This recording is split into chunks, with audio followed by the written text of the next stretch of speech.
السلام علیکم ورحمۃ اللہ وبرکاتہ۔ ناظرین، عوارف المعارف کا دوسرا حصہ پیش نظر ہے۔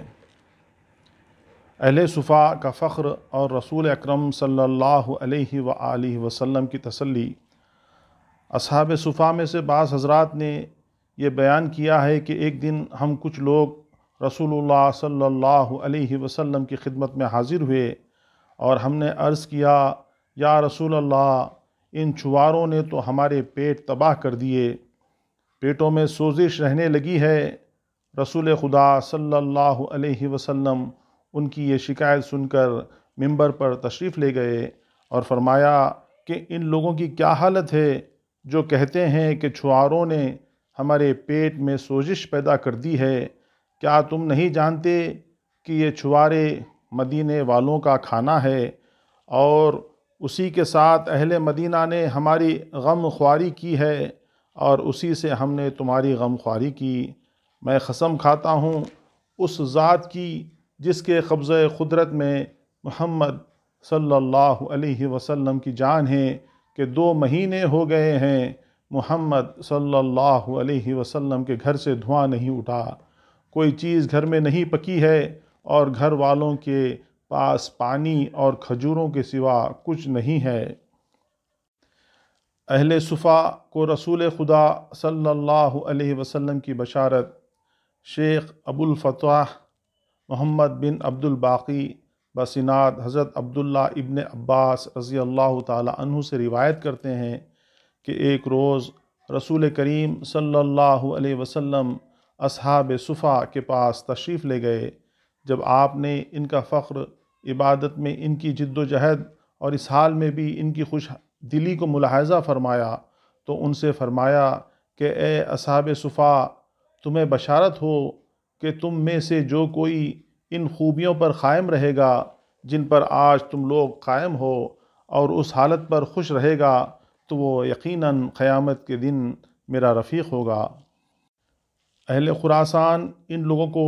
شگفتیہ کے نام سے موسوم کرتے ہیں۔ کہتے ہیں کہ انہی حضرات میں سے کچھ حضرات خراسان میں ایسے ہیں جو غاروں اور کھوہوں میں رہتے ہیں اور انہوں نے شہر و قریہ کی سکونت کو ترک کر دیا ہے۔ خراسانی ان حضرات کو شگفتیہ کہتے ہیں۔ شگفت ایک غار کا نام ہے جس میں ان میں سے بعض حضرات رہتے ہیں، لہٰذا ان کو اسی غار سے منسوب کر دیا۔ اہل شام ان حضرات کو جوئیہ کہتے ہیں، لیکن اس نام سے اب کوئی گروہ مشہور نہیں ہے۔ قرآن حکیم میں اللہ تعالیٰ نے صاحبان فوز و فلاح کا ذکر متعدد بار کیا ہے اور ان میں سے ایک جماعت کو ابرار کے نام سے اور ایک کو مقربین کے نام سے موسوم کیا ہے۔ بعض مقامات پر انہی لوگوں کو صابرین، صادقین، ذاکرین، محبین کے الفاظ سے ذکر کیا ہے۔ بہرحال لفظ صوفی ان تمام متفرق ناموں پر جو مذکور ہوئے محیط و حاوی ہے۔ ہاں، یہ ضرور ہے کہ لفظ صوفی حضرت رسالت مآب صلی اللہ علیہ وسلم کے زمانے میں موجود نہیں تھا۔ ان مذکورہ بالا ہستیوں کو صوفی کے لفظ سے موسوم نہیں کیا جاتا تھا۔ کہتے ہیں کہ یہ لفظ تابعین کے زمانے میں استعمال کیا گیا۔ حضرت حسن بصری رحمۃ اللہ علیہ سے مروی ہے کہ ایک بار میں نے صوفی کو خانہ کعبہ کا طواف کرتے ہوئے دیکھا۔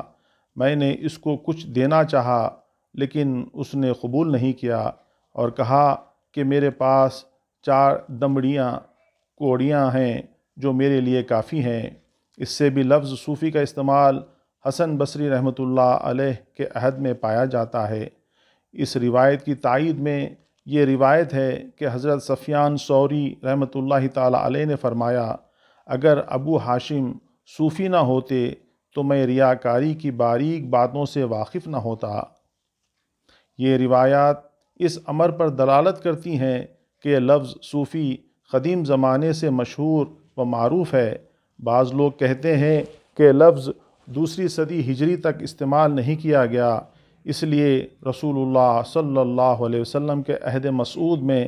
آپ صلی اللہ علیہ وسلم کے اصحاب ایک دوسرے کے لیے لفظ صحابی استعمال کرتے تھے، اور ان حضرات کے لیے رسول خدا صلی اللہ علیہ وسلم کے شرف صحبت سے متصف ہونے سے افضل اور بہتر اور کون سا اشارہ یا نام ہو سکتا ہے۔ عہد رسالت مآب صلی اللہ علیہ وسلم کے بعد مسلمانوں کی عام حالت، رسول خدا صلی اللہ علیہ وسلم کا عہد مسعود ختم ہونے کے بعد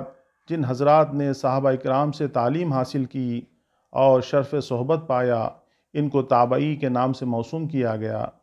لیکن جب عہد رسالت اور انقطاع وحی کو مدت مزید گزر گئی اور نور مصطفی صلی اللہ علیہ وسلم روپوش ہوئے ایک عرصہ گزر گیا، لوگ مختلف اعلیٰ راہ ہو گئے اور لوگوں کے راستے الگ الگ ہو گئے، اور ہر صاحب رائے اپنی رائے میں خود رائے ہو گیا، اور اس طرفہ خیالی اور آزاد روی کا نتیجہ یہ نکلا کہ نفسیاتی خواہشات نے علمی فضا کو مکدر کر دیا، پرہیزگاروں کی بنیادیں ہل گئیں اور زاہدوں کے ارادے متزلزل ہو گئے، جہالتوں نے غلبہ پا لیا اور اس کے کثیف پردے دلوں پر پڑ گئے، عادتیں بگڑ گئیں اور ارباب دنیا مز خرافات دنیا میں گھر گئے اور خطا کاریوں میں مبتلا ہو گئے، لوگ اعمال صالحہ چھوڑ بیٹھے، بد اعمالیوں میں گرفتار ہو گئے، نہ صدق عزیمت ان میں باقی رہی اور نہ قوت دینی، اور یہ سب دنیا اور دنیا کی محبت میں پھنس کر رہ گئے۔ ایسے ناشائستہ اور غیر صالح ماحول میں کچھ حضرات نے غزلت اور گوشہ نشینی کو غنیمت سمجھا اور زاویوں میں جا کر بیٹھ گئے۔ کبھی کبھار وہاں یہ لوگ جمع ہوتے اور پھر الگ ہو جاتے۔ ان میں اہل صفا کا نمونہ موجود تھا۔ اسباب کو انہوں نے چھوڑ دیا اور ہمتاً اللہ تعالیٰ کی طرف متوجہ ہو گئے تھے، جس کا نتیجہ یہ نکلا کہ ان کے نیک اعمال کے اچھے نتائج برآمد ہوئے، اور اس ریاضت کے باعث ان میں صفائے فہم پیدا ہوئی اور علوم الہیہ کے قبول کرنے کے لائق بن گئے، اور اسی طرح ان کو ظاہری زبان کے ساتھ ساتھ باطنی زبان اور عرفان حاصل سے ایک اور نیا عرفان حاصل ہوا، اور اس طرح ایمان ظاہری کے ساتھ ہی ساتھ وہ ایمان باطنی سے بہرہ ہو گئے۔ جیسا کہ حضرت حارثہ رضی اللہ تعالی عنہ نے فرمایا کہ جب مجھے غیر معمولی ایمان کے مرتبے کا کشف ہوا جو عام لوگوں میں نہیں پایا جاتا، تو اس وقت میں حقیقی اور صحیح معنوں میں مومن بن گیا۔ ان علوم نے ان زاویہ نشینوں اور گوشہ نشینوں کو نئے علوم سے واقف کرایا، اور انہوں نے ان علوم جدیدہ کے لیے ایسے اصطلاحات وضع کیے جو ان کے خیالات کی ترجمانی کر سکیں اور ان کے وجدان و باطنی کیفیات کو ظاہر کر سکیں۔ انہی اصطلاحات اور انہی علوم جدید کو تعلیمات تصوف یا تصوف کہا جانے لگا، اور پھر اخلاف نے اپنے اسلاف سے اس کی تعلیمات حاصل کرنا شروع کی، اور یہ سلسلہ جاری و ساری ہو گیا، اور یہاں تک کہ زمانہ معبد میں اس نے ایک باقاعدہ علم و رسوم کی شکل اختیار کر لی، اور اسی وقت سے یہ لفظ صوفی بھی ان میں رائج ہو گیا، اور یہ حضرات خود بھی اسی نام سے موسوم ہو گئے، صوفی کہلائے۔ بس اس وقت سے یہ علم ان کو نشانی ہے ان کی نشانی ہے، اور علم الہی ان کی صفت ہے، عبادت الہی ان کا سراپا ہے، اور تقوی ان کا لباس ہے، حقیقت الہیہ کے اسرار ان کے حقائق ہیں۔ صوفی کی تعریف میں